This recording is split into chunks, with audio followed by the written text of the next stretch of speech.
मेरे चैनल को सब्सक्राइब करें, बेल आइकन को प्रेस करें ताकि आने वाली हर नई वीडियो आप तक बआसानी पहुंच सके। बिस्मिल्लाहिर्रहमानिर्रहीम। वेलकम है आप सभी का मेरे कुकिंग चैनल घर का जायका किचन में। आज मैं आपके लिए लेकर आई हूँ शीर खुरमा की रेसिपी। तो आइए चलिए स्टार्ट करते हैं।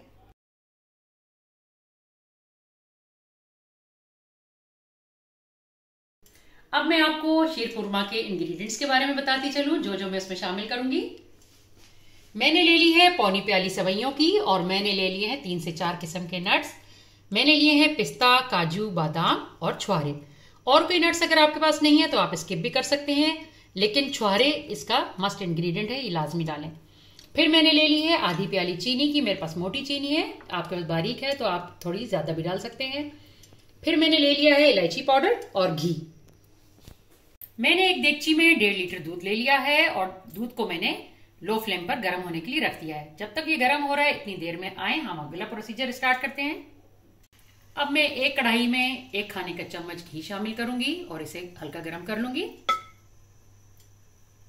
घी हल्का गर्म हो चुका है। अब मैं शामिल करूंगी इसमें फ्राई करने के लिए नट्स।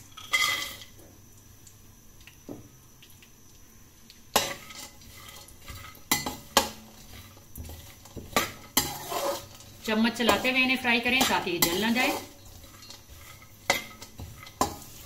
नट्स अब फ्राई हो चुके हैं। अब मैं इन्हें एक बर्तन में निकाल लूंगी।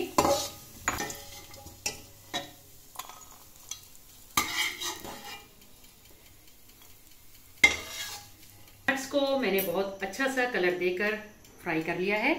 अब बारी है इन नट्स को दूध में शामिल करने की। कुछ नट्स मैं अभी दूध में शामिल करूंगी और कुछ बचा के रख लूंगी गार्निश के लिए।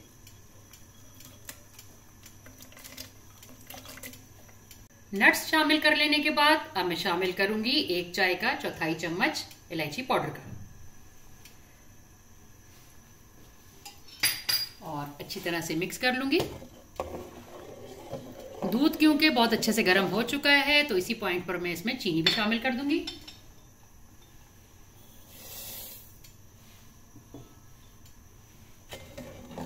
जिस घी में मैंने नट्स को फ्राई किया था अब मैं उसी में सेवइयां फ्राई कर लूंगी।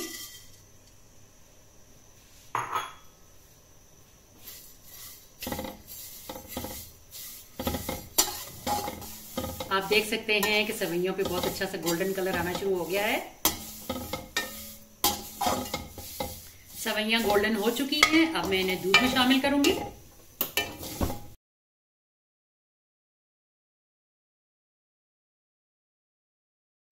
कोशिश करें कि जितना भी फालतू घी है उस सबको निकाल कर फिर सेवइयों को दूध में शामिल करें। दूध में सेवइयां शामिल कर लेने के बाद मैं इन्हें 5 से 10 मिनट के लिए पका लूंगी।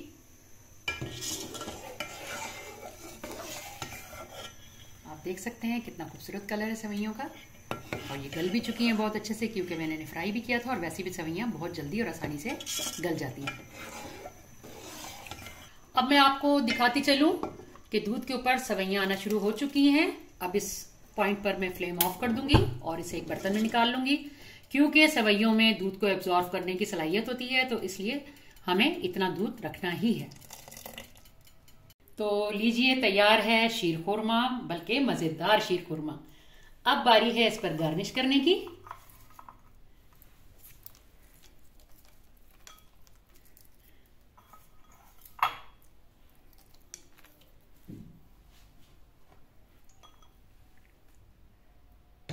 तो जनाब फिर कैसी लगी आपको मेरी आज की रेसिपी, शीर खुरमा की रेसिपी? लाजमी ट्राई करें, सर्दियों में खूब एंजॉय करें इस गरम गरम मीठे को।